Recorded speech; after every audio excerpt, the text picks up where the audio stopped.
All right. Very good. Okay, so we've been going through a series called Faith in Real Life the last couple of weeks. Has anybody been here both of the last weeks? Don't clap for them, but just both of the last weeks, yes. So we know. Enough clapping. I'm just kidding. Again, appreciate your enthusiasm. So for the last 2 weeks, the first one we did was Faith at School, and we had Pastor Andrew, the other Pastor Andrew, come. He's a school teacher and went to public school and college, and so he was sharing with us about what that looks like in schools. And then last week we did Faith at Home, and we had Noah and Cassie Denny share with us just from home. And one of the things I like about those and this week as well is we get to hear from normal people with real lives. And so sometimes us pastors, we can be a little too pastory, and you're like, you don't live in my world. And quite frankly, I don't have a real job. It's a weird job, and it's not like most jobs. And so we're going to have a great panel today to share. I just want to say this, though. I heard this on a podcast, and I thought, wow, that's really powerful. They said, remember that God is a worker, right? So when we work, when we do a job, or you've retired from a job, or whatever you do, God is a worker, and God worked for 6 days, and then he enjoyed the fruit of that labor and allowed it to be good. And so God works, and in that work, he then passed that on to Adam and Eve so that they would have purpose in their work. Did someone cut me off? Martin, did you hear that? No, I thought I offended you. So clap for Martin, because he apparently is he's disgruntled. So God is a worker, and he honors work, and God uses work to serve purpose in our lives. Work is not the only purpose in our life. Work is not our source of identity, but it's a part of our identity, and it's part of how God uses us. And so we're going to hear from 3 of our church members today. I'm going to have you guys just come on up so I can introduce you when you get here. So if I invited you, you can come on up. No strangers, please. But yes, you know who you are. And I will introduce them or have them introduce themselves. Grab whichever chair you want. They're all the same. You have water if you like. Yes. All right. So we'll just go down the line. So Jamie, why don't you, this is, oh my gosh, what's your last name? Collins. On stage, my brain gets foggy. Collins. I wrote them down so I wouldn't forget, but it's embarrassing if I look at this. So yes, Collins, Mr. Collins, Jamie. Tell us, I don't know, you have family here. You can tell us that, how long you've been at the church perhaps, and kind of in a nutshell what you do for work. So I've been going here for about 18 years. I'm a commercial plumber, mostly in San Diego, doing schools, hospitals, a lot of military and government jobs. So yeah, awesome. Yeah. You don't have to clap, but you can if you want. I think we should. For Jamie, I think we should. Thank you. You're already prone to it anyway. This is Drew Pedlow, and Drew, tell us a little bit about your family, how long you've been here, and what you do in a nutshell for work. Yeah, absolutely. I didn't realize how bright it was going to be up here, by the way. This is bright. Man, it's a crazy experience. Yeah, Drew Pedlow. We've been going here. So we moved to Temecula in literally right before COVID. And we started looking around at churches, and COVID struck, and we started listening to churches online for a while. And then when things started slowly coming back up, we came here and been here ever since. So it's been about 4 years, I'd say, we've been at Calvary. Yeah, awesome.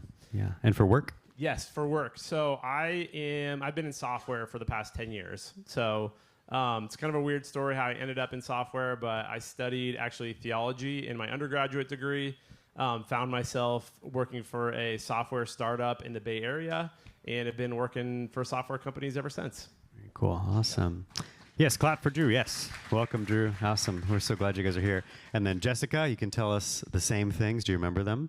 Who you are, how long you've been here, what you do for work, favorite color. Yeah. You added one for me. All right. My name is Jessica. I've been at this church roughly around 20 years or so. Actually came out when my family moved out here and went through all the youth groups through junior high and high school here. And for work, I am an auditor. So I work for a local firm in Murrieta, and we do a variety of accounting and auditing, but my team, we work with school districts, and we do their annual audits. Yeah, awesome, cool. So none of you work at church, so we'll just start there. So if you're like, I only ever hear from pastors who work at church. These are your normal people. And so that's kind of my first question actually is, what's something in your job, in your work life that's challenging? Your bosses, I'm sure, are not watching unless you invited them to, but what's a challenge there? Maybe as a Christian, maybe just as an employee, what's something challenging for you guys at work? And I don't know, whoever wants to go first is fine. Or I could pick you. Oh. Drew's like looking around like he's not sure yet, so I'm going to let him think. Yeah, Jamie's doing the stare at me, which means I have something to say. Well, I'll say in construction, I guess just hearing what people have to say about their weekends and what they did, a lot of times I just find myself kind of going the other way. But it's just, that's challenging, listening to the way people speak in my line of work. And, they got stories of what they did on the weekends or whatever. So I end up taking lunch by myself pretty much a lot. What's that like? Like, tell us a little bit more. Like, do you become the weird guy over there eating lunch by himself? Like, how is that? I'm not making fun of you. I'm just saying, like, how have you navigated kind of staying in relationship with folks who really are not comfortable or Christian or that kind of thing? Well, I don't think it's weird, but normally I'm the one running the job, so I kind of just go my own way, do my own thing anyways, half the time. So, if I am the brunt of the joke, it doesn't bother me. So, but... Is that pretty like, do you have other guys who are Christians around you, or are you pretty much kind of by yourself? By myself. Yeah. I eat lunch by myself too, but so I don't think you're weird either. It's okay. Yeah. Cool. Jessica, in your line of work, what's a challenge for you? Maybe as a Christian, maybe just as, hey, my job's hard for this reason.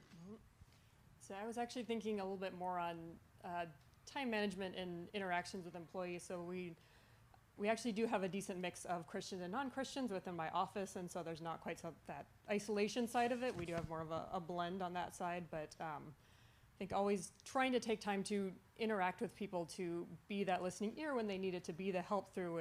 We have a lot of public accounting has a lot of turnover, and so you're constantly having to retrain people and wanting to be the patients, but we have very, very crunch busy seasons, and we have slower seasons, and so maintaining just that open door and the helping people and being faithful to work through things with new people while still maintaining deadlines is definitely one of my challenges. Yeah. Okay. And then Drew, what's challenging for you at work? Yeah, absolutely. So I work in sales, so I've been in sales for software companies, and I would say there have been different challenges throughout my career, but a constant one is, in the world I'm in, it's very cutthroat, right? So in sales in general, like, it's very fast paced. Like, you have a number that you're supposed to hit on a monthly basis, depending on what role you're in. Sometimes it's a weekly basis, and if you're not hitting those numbers, it can be like high stress, right? Like, you got managers and people telling you got to be doing certain things. And so, a lot of times it's a high stress environment and can be very cutthroat, and, people always trying to get ahead or trying to close a deal. And I would say that would probably be the most. Yeah, for sure. Yeah. And then how do you feel like, so where this kind of came from, where this series came from is, I noticed as I was talking to people, there was this, we actually did a thing with the men years ago. So if you were one of these men and you're like, that was my answer in the group, I don't remember who it was, so don't be upset. But I remember just talking to the men, we were talking about work, and kind of the idea that I realized a lot of the folks had was, I can be faithful to the Lord if I can share my faith at work. And if I can't share my faith at work, I'm not being faithful to the Lord. That's how I'm a Christian at work. I would say that's definitely an important thing, and we'll mention that in a little while. But in the meantime, what I really want us to talk about a lot is, so we better talk a lot, is let's say you can't openly just go around and share your faith. How do you feel that as believers in the workplace, people can be faithful to the Lord and show, live out the gospel, live out a relationship with the Lord in a workplace where it's not just, hey, if I can openly tell you, here's the gospel in my emails, right? And so I hope that makes sense, but maybe you can share some of those ways you guys have found or seen other people do well, living out their faith at work, apart from just evangelizing. I could start. Yeah, so actually it was funny. I had a conversation with one of the customers that I'm working with who I found out was a believer as well. And we had a conversation, and this was actually the day that you asked me to be on the panel, and I was like, oh, that's really interesting. It's kind of a God thing. But he had mentioned to me that, in his workplace, one of the things that he does is he prays on a daily basis, and his prayer is like really simple. And it's that God would bring someone in across his path that needs to hear the gospel or to be ministered to or just to like be loved, right? And he prays that every morning before he goes to work. And he told me, he was like, Drew, I could tell you so many amazing stories about how God every day will bring someone into my life, and it's just different people. It's always someone different, and it's always a different situation. And sometimes I don't always get to share the full gospel with someone, but sometimes someone just needs to be ministered to, for me to pray with them, for me to love on them. And so I kind of adopted that for about the last week, and it's been really, really cool to see just every day who's brought in my path to have some sort of conversation with, to minister to pray with. So that was something recently that I kind of implemented, which was pretty awesome. And then throughout my entire career too, I think one of the things I've learned, especially, being in the software world where, again, it's highly competitive, they're very like driven people, is, if you live out like a certain ethic that God calls us to as believers, I think people naturally kind of see that in you, right? And they notice that like things are a little bit different about how you interact, how you work, like your attitude in a lot of different areas. And so throughout the past 10 years, I've had maybe so many is an exaggeration, but I've had a lot of people come and say, like, had conversations with me and ask, like, why are you like different in these situations? And it's opened up the door to like have gospel conversations and invite people to church, and then also like being willing to like ask people how they're doing, right? Like, are you okay? Like I noticed, you seem like a little off today. Tell me what's going on. Can I pray for you? Just offering to pray for someone. Those are all just kind of like little simple things that I've done. Is that like really weird where you work? If you said, can I pray for you? Is that like... At first, yes. Okay. But you kind of get used to it, right? It's like, the more you do it, the more you ask people that, and people kind of look at you kind of weird. The more you just kind of like, yeah, that's who I am. I will just want to pray for you. What's been their response to you? It's been mixed. Some people have told me no before, and I said, okay, that's fine. Some people said, yeah, will you pray with me right now? And I've prayed with them on the spot, right? I remember when I was in the Bay Area, a lot of the work I do now is more remote, so I'm not in person as often.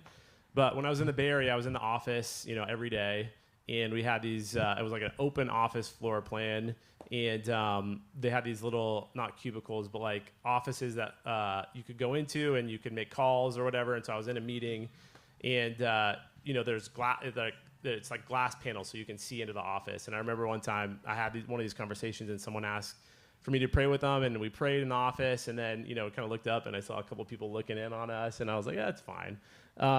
So you get different reactions, and some people accept it and are more accepting and sometimes not. But, you just kind of learn to roll with however people react. That's cool.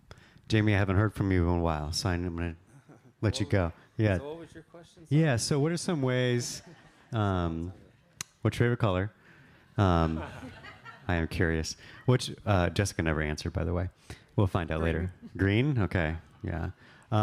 What are some ways, Jamie, you found that if it's not just, hey, sit down, I'm going to share the gospel with you, but you can live out your faith, that they can see at work, that you can be faithful to the Lord? Yeah, I think just the way you speak, the way you act, your character, how you handle stress, stressful situations. I think you can show your faith that way, just by the way you act, There's a lot of times where we get in stressful situations, but, if you just keep your cool, I think that's a good way to... Yeah. To How have people faith. kind of responded to you, like at work? Like what? Do they ask you questions? Do they like, what's it kind of been like their reaction to you as a believer at work? There's been a couple guys that notice, that I'm not cussing or anything like that. So they're asking me like what church I go to. Like, I guess they can tell that I do go to church. But no real reaction, I don't think. Like, to anything. Nobody's like No. try to push you off the thing or no? Okay, Yeah. yeah, that's cool. Yeah, I know you have a crazy story. I don't even know if that like pertains to everybody, but you like, do you want to like briefly tell your story of the guy that you chatted with the Lord about? And Yeah, so I was working in San Isidro one time, and I was on the roof of the building, just happened to be up there, and this man showed up on the roof, and he was trying to get away from the Border Patrol and Homeland Security, and I didn't know at the time, but he had climbed to the edge of the building, was going to jump off the building, and luckily I had grabbed him, and another guy grabbed him, and then I didn't know what his situation was, but I just kept on saying, whatever's wrong, you know, God can fix it, you know. So we got him to get off the roof and actually got him off the job site. But that's crazy. So just do that at work, and you'll be fine. Yeah, it'll be all good. Yeah, that's pretty amazing. Yeah, Jessica, what about you? What have you found? Like, hey, through these means, without necessarily sharing my faith, this is how I display it at work. I think really dovetailing off of that with the character and your character as far as how you speak, how you act, how you approach your work, and your faithfulness to just complete tasks, to be there. I've had, you know, a lot of people come and go that I've managed, and the ones that are really faithful to their work and faithful in the small things, it shows a character in them, and it's something that I always think about. It's like when people realize that I'm a Christian or find out, I want that to be a good thing. That's something that's a good thing to the Christian community, not a bad thing, because I've run into people, unfortunately, where you find out they're Christian, it's not how they're living, and it's not something that's maybe the best witness or adding to what you want people to think of when they think of the Christian faith. So that faithfulness, even if it's not outwardly speaking about Christ all the time, it does show. It shows in little ways, it shows in big ways. And I think as time goes, they realize what your beliefs are. We spend a lot of time carpooling, actually, because we're out at different clients, and so you get stuck with someone for 2 hours in a car, and you wind up talking about a variety of different subjects. And so for the most part, it's like the people in the office, they know what your beliefs are in a variety of different areas, not necessarily because it's these great in-depth conversations, but again, wanting my life to match up with what people know about my beliefs. Yeah. That's cool. Yeah. Because you can hide that at work, like if you want to, and even in the car, you could just be like, I don't know, Buddha. Like you could just, but that's really cool. You take that opportunity. And then what about for you guys? Like, let's say we back up a step from, okay, I'm trying to show people what God is about, to let's say you're in the office by yourself. Like, do you see your work and the way that you work as worship, as glorying to the Lord, if it's just the work itself? So I think it can be. I will say it's not my general state of mind, I will admit, when I'm digging through spreadsheets, and I think it is something good to be reminded of, and the fact that like God has given me certain talents and certain things that I do well with at work or excel in, and that can be a way to bring him glory, even if it's not maybe as overt as a witnessing type of situation. Yeah. You guys have any thoughts? Yeah, absolutely. I think like how we work and the manner we do work is like really important, and absolutely is a reflection of our relationship with God, right? Like, I think you mentioned before we came up here, like God, he was a worker, right? And work is good. It's not easy sometimes. It's hard. Trust me, there's some days I just do not enjoy my job. It's stressful, and I don't want to pick up the phone and call someone, and I don't want to write an email or whatever it may be. And there's some days I fail. I'm not good at, what I'm doing, and I don't give my full effort or my full attention to what's going on. And, there's that constant reminder that like, man, this is important. Like, even if it doesn't seem like it's an important task or it's an important job, like how I do it and the manner I do it, the attitude that I do it in really is important, because God cares about that stuff. So Yeah. Any thoughts, Jamie?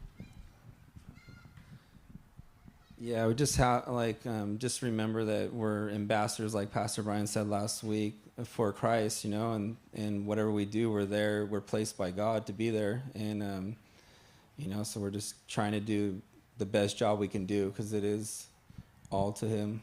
Yeah, it's hard even for me, and I think people like literally think, oh, Andrew, you go in your like office and read the Bible and pray, and then like church happens, and then No, it's actually, I said it's a weird job. It's actually way more like a normal job than you would expect. And a lot of people go, oh, if I were in ministry, then it would be forefront of my mind. And in reality, no, we're all people, right? And so I think all of us at our jobs, we have to be able to say, okay, I'm still human, I'm still flawed. And so like Jessica's willing to admit, I'd say the same thing. It's not always forefront because you're like, yes, even me, like you might be like, oh, Andrew, he worketh unto the Lordeth. But in reality, like, I also don't want to make the phone call. I also don't want to like write the email. I also like, I'm not into Excel and I use Excel and I don't know how to use Excel and it frustrates me. And like, I see if someone else can do the Excel for me and then they kind of do, but then I want to change it, but then I don't know how. Now it's messed up. And that's just like that. We do that here too, right? And so I think that you're not going, oh, I will excel unto the Lord, or that's a bad word because it's the same Excel. I will PowerPoint unto the Lord. And yet, like, that is what he calls us to, right? Whether you eat or drink or whatever you do all to the glory of God.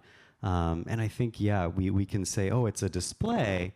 I also think we can say, even if I were the only one in the office today, I'm doing this to the Lord. That is hard. It's easier said than done. But I think, yeah, I think you guys, that's a good thing to hit on, yeah. How have you grown? Like, how's the Lord grown you as a believer through your job?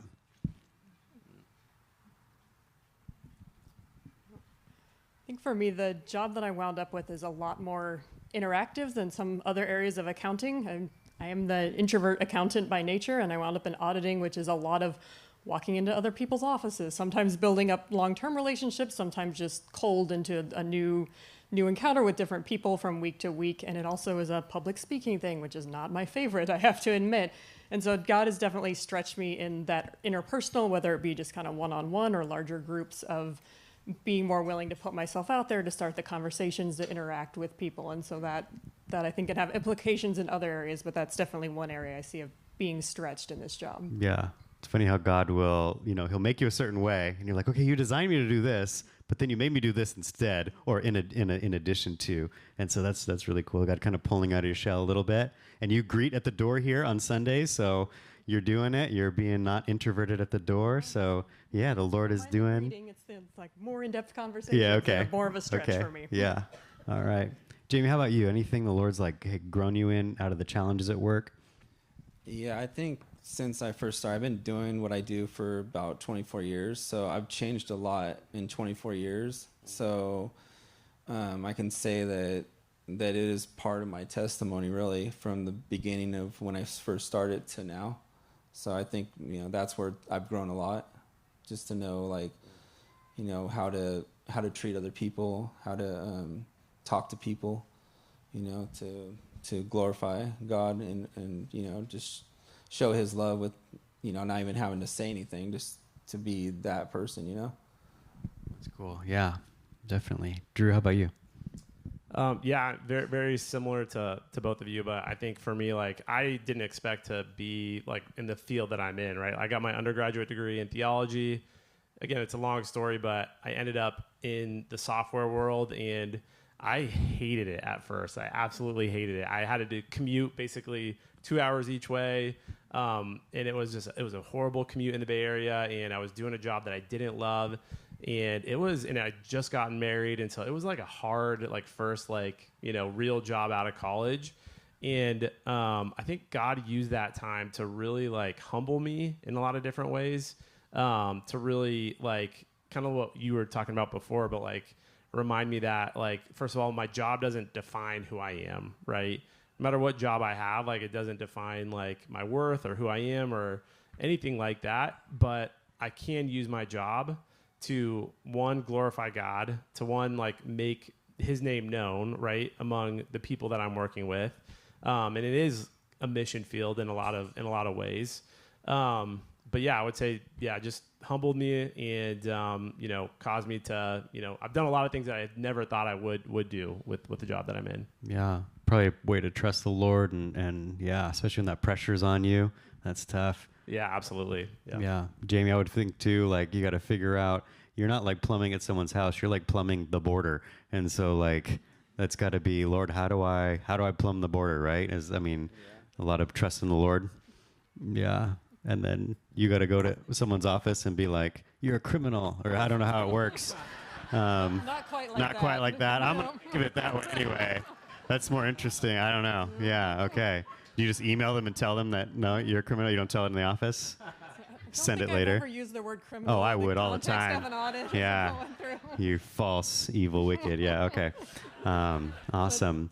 Sometimes it is the telling them things they did wrong and trying to break it to them in a non-hey, you're a criminal way. Okay, yeah, that's why you do that job and I don't. You brought up a good, I promised them I wouldn't ask them any questions that I hadn't prepped them for, but I'm going to slightly do because you brought up a good point, is a lot of times because God uses our work to give us purpose, we shift from the gear of purpose to the gear of identity. And that's what you were talking about a little bit, our value, our worth. My worth is in this. And so is that, you can say, because it is for me often, is that a struggle for you guys? Is that a thing? How would you encourage somebody going through that? Yeah. Oh, totally. And it was when I first started, and it still can be today, right? And especially if any of you have been in sales, like your worth to the company that you're at is all dependent on how much money or how many deals you've closed, right?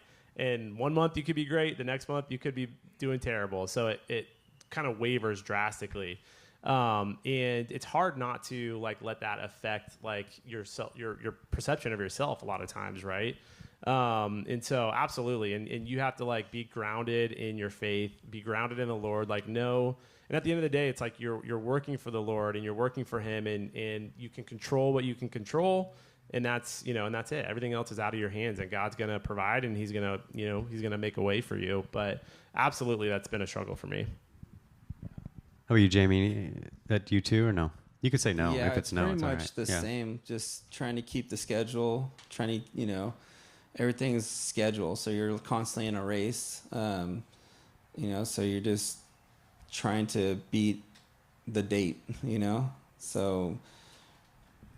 Does that become I'm valued based on how well I do at work, or no? Is it for you the same, as me and Drew, or not so much? It's like a race, yeah. Okay. Your value is if you can get the job done faster than what they want it done. Yeah. And do you start feeling that yourself, or is it just something they put on you? No, it's like something they put on you. Basically, they want it done by this date, so you have to perform. Okay. Yeah. How about you, Jessica? Are you able to separate yourself from that, or has it kind of become who you are? I think I've gotten where I am now a little bit more settled, where it's not quite so invasive in every area of my life. I definitely, we were talking about with the identity, I struggle with that quite a bit, more in a school level, actually, and early in career, because I have this strong competitive perfectionist streak in me, and I think school really lent itself to I have to be the best at this. I have to maintain certain things, and I was reading something actually when I was in college where it talks about the idea of identity being that thing that you can't fail at, that's inside of you that you, if I fail at this, then I don't know who I am. And I remember thinking that at the time, it's my grades in my school, that was the thing. It's I can't fail at this. And it's seeing that as an identity. And so I think I worked through a little bit more of that at a school level, so I don't see it quite as much at a work level, but it'll creep in from time to time, and I'll recognize that. That's good that you were able to kind of manage that before your career, because it's such a temptation in our culture. It's such a draw. It's like the norm, and so absolutely, I can be the same way as well. It's who am I if I didn't do this, right? And I know for some of you, you're retired, right? And you went through that, right? Oh my gosh, who am I now that I don't do that anymore? Well, great. Now you can discover who you are, right? And so when we have a work environment that they're gonna do that to you, that can be really tough. Absolutely, yeah. You touched on it a little bit because you talked about praying for folks and stuff, and carpooling to the criminals and all. But do you? It's just how I picture your job. I'm sure it's just your math is bad is really what you have to tell them. I don't know. We spend a lot of time in Excel spreadsheets. I don't know if you would love it. Oh, I'd be terrible. I would tank your company. If you can share your faith, because some jobs you just can't. It's just a no-no. And so how have you found to connect with people at work? They're different from you. They have different worldviews, but you actually share something in common, which is the work, whether it be the struggle, the joy, both of those things. You share something with them. Have you found ways to use that to connect with people who aren't believers at work? if at all. He can be like, I haven't, I don't know. Like, I want to know what your carpool's like. That's what I want to know. Yeah. Carpools there's a lot of different topics. I was thinking about that because some people, even just like, okay, you talk about your weekends, and so you hear the like, oh, I did this at church, or you share things. So again, it's within, a few weeks of being with somebody new, you tend to get a general idea of where they land on certain things. And some people are very open about talking on a variety of different subjects, and so you can get into more conversations, and other people really are not. And some of them just want to sleep in the back of the car the whole time and not be in conversation at all. And so it's kind of just being sensitive to how much the other person is willing to talk. And I personally am more of a question asker than a sharer for the most part, but I think that can open doors in its own right. Anybody else? Yeah, I think, just being vulnerable with people, right? Like, it's weird when you think about work, and like, there's some weeks you spend more time with your colleagues and at work than you do your own family, right? And that's, you're around people like many, many hours, and sometimes it's, for me, I think I've learned you can be vulnerable with people, right? And like, if you share like, hey, I'm, this happened in my family, or I'm, struggling with this with people, like, it kind of opens up people to be like, oh, okay, well, maybe I can share something back with them. Or if I'm having a hard day, like, I can share that, and they can, when they're having a hard day, they can share that with me as well. And so I think just being vulnerable with people. I've invited, coworkers to church like pretty frequently throughout my career, and some have come and had good experiences. Others have come and had bad experiences. And I had one coworker who I worked at a startup with, and we became friends. I shared the gospel with him a couple of times. He never became a Christian. He still hasn't, and I pray for him all the time. And he got married recently and asked me to do his wedding. And so I got to do his wedding. And I told him, I was like, I know you're not believers, but I'm going to talk about the Bible. I'm going to share the gospel in the wedding. And so he was in Boston, and so I had to get my marriage license in Boston. It took like 15 minutes online. And then, but I got to go meet his whole family, meet his wife's whole family, most of whom weren't Christians. And I performed a wedding and got to share the gospel with everyone there, which was kind of cool. So just like building relationships with people, being vulnerable, like, it opens up doors, and you just got to walk through them sometimes. Yeah. You found anything that helps you on the job site with sharing with people or connecting with people, Jamie? What helps me is, some of you know, but my son was in the hospital, so a lot of times I share that story, and it opens up doors. People ask more questions when it's something like that, So a lot of times I'll just share that story, and it's opened up doors before to share more, There are just a ton of people in the Bible who have really difficult jobs. I think of, back to Genesis, I think of Joseph, and it's like, I wouldn't want to run, the biggest empire in the world, but here's this guy, and that's his job. His job is to administrate, they weren't really an empire, but giant kingdom. And so you look at somebody whose job is just by nature of it hard and dependent on the Lord. I think of, Daniel and his friends who were captured for the purpose of doing a job so that they could build up the king of Babylon by, oh, look, even the top people in the empire are my slaves who serve in my household, right? And then what's really interesting in the New Testament, Paul's writing to the Philippians, and he says, those of the household of faith, those of the household of Caesar greet you.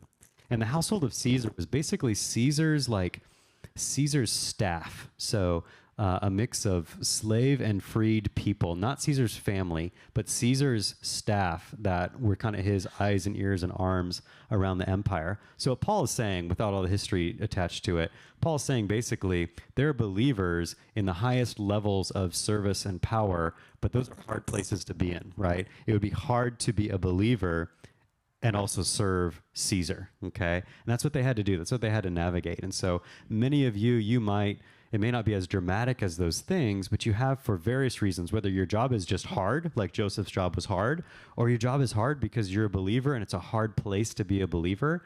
Your job often, many of you have tough places that the Lord has led you into.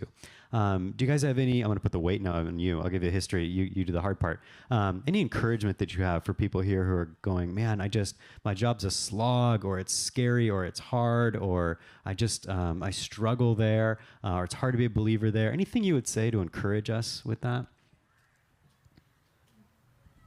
I think just touching on what we had said earlier, where it's like the faithfulness in small things and big things, it really does show. It shows to coworkers, it shows to management, and sometimes it's not always obvious that other people are recognizing that, but it definitely does show, and I think it is a powerful witness. Anyone else?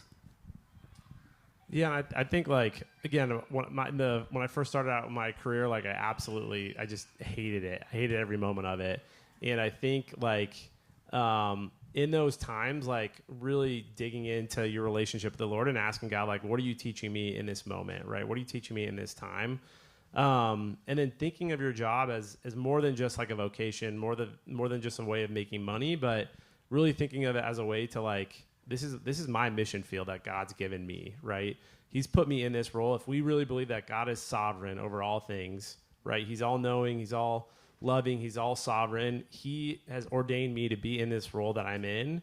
And that means, like, every person I'm interacting with, like, God put them in my life for a reason. And so now it's my responsibility to, like, do something with that, right? So just thinking about that. Yeah. Jamie, any thoughts? Yeah, it's kind of the same thing. Like, we're there to be lights, and so a lot of people pray for a door to open, but first we have to be sensitive to pray for that door to see that door, you know? So, Yeah, very cool. Yeah. I want to give you a chance to ask questions if you have them. So, yes. Do you still hate your job? Hey, by the way. Yeah. And I'll come by with a microphone, so don't be afraid of it. We're all friends. I do. I really do love my job now. Yeah, like, just I learned to, like, really enjoy, like, what I do, and like, God, totally changed my heart in a lot of different ways. And so not every day is, like, fun, and there are, like, definitely a lot of stressful days, but I actually do really enjoy it now. Yeah. Sure. My question's for Jessica. In the job that you do, I would see it to be stressful. My wife and I have been through an audit through the IRS, so I know how stressful it is to do that. But you're going into audit a school district or whatever businesses you are. How do you fall back on your faith to deal with people that are confrontational, or they really don't want you to even be there? No, to formulate that in my head, I will say I'm not an IRS auditor. I feel like that's a whole other level of stress, quite frankly. At least we're an annual recurring thing, so they know that we're there. It's less of an invasive thing. But we do wind up with confrontational people, more so when you're telling them something's wrong and there's disagreement there. So I feel like really just staying calm. I'm not a particularly confrontational person myself, so my initial reaction is not to snap back. That's just personality-wise, that's part of me. But I think also the being grounded in faith helps keep you from kind of going in that direction or snapping back to people when they are being confrontational over issues, and just you can step away and maybe have to blow off steam in your prayer life instead of blowing off steam with the person that you're talking to at that moment. Anybody else?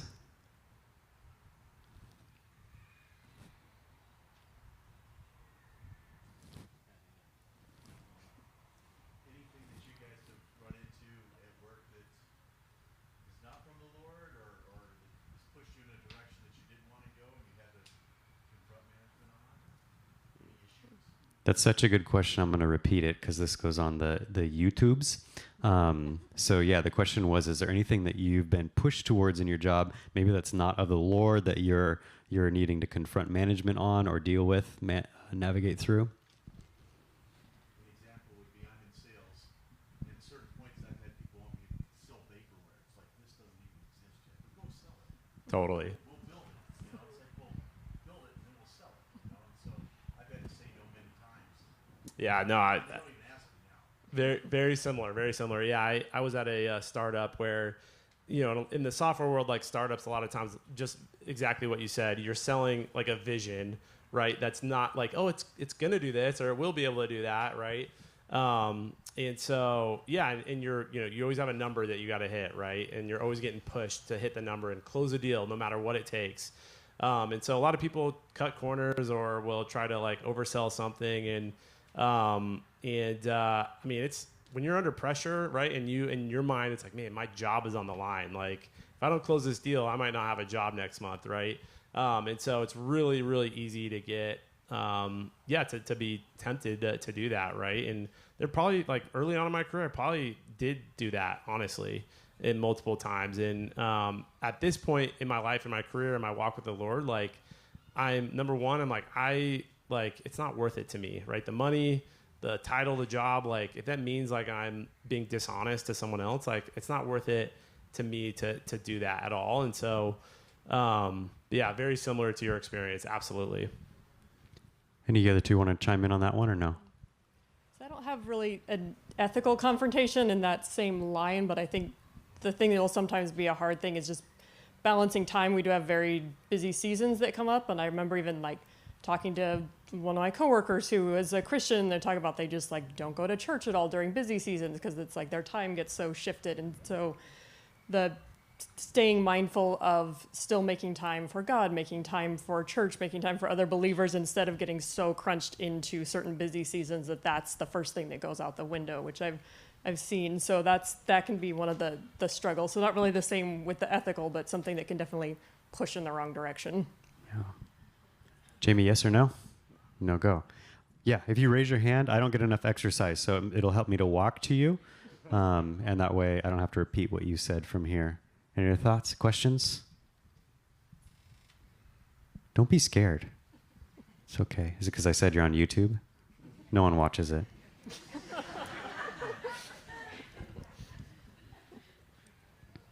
I'm just kidding. Yes, Susan. Yeah. They do. They watch. There's like 7 people. Thanks for sharing, by the way, you guys. You're awesome.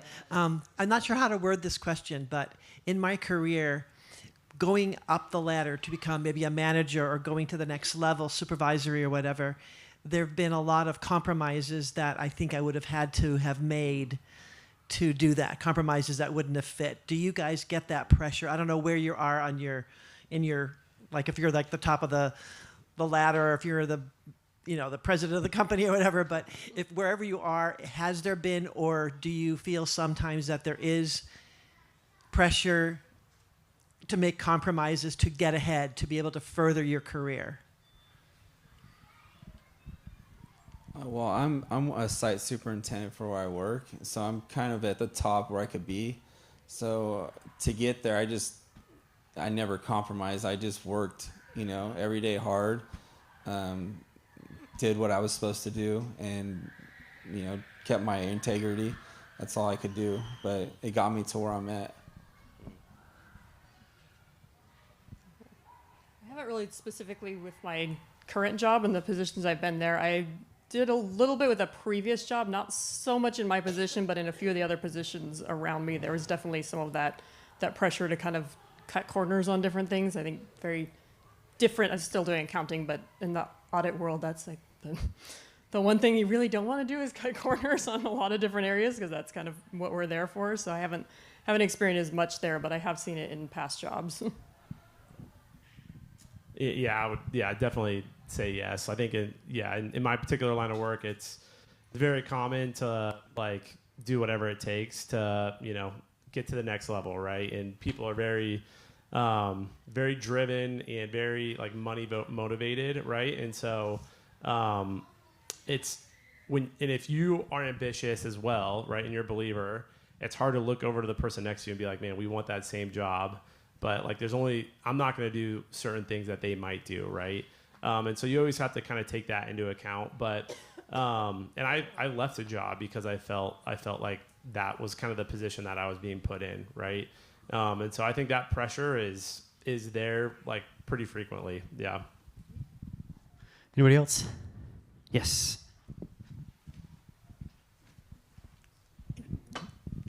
Are you guys allowed? Oh, guys. Are you allowed to celebrate Christian holidays there? And do you work with anyone of other religions in your office where that may conflict? My office, yes, we do. We do have people of other religions, although it's never turned into actually a conflict. It's been pretty open, at least up till this point. There's kind of revolving door of people, so that might change at any given point. Yeah, same. Yeah, we got all people from all backgrounds and faiths, and everyone's pretty open and, you know, willing to accept whatever anyone's celebrating. Yeah, mine's pretty much the same. I was working in the office, and we had a guy from Saudi Arabia, and his door was shut, and I walked in on him praying, but it opened a conversation up to talk to him. So. All right, one more. Anybody else? Oh, my gosh. Jolene's going to make me run. I don't run in public or in private.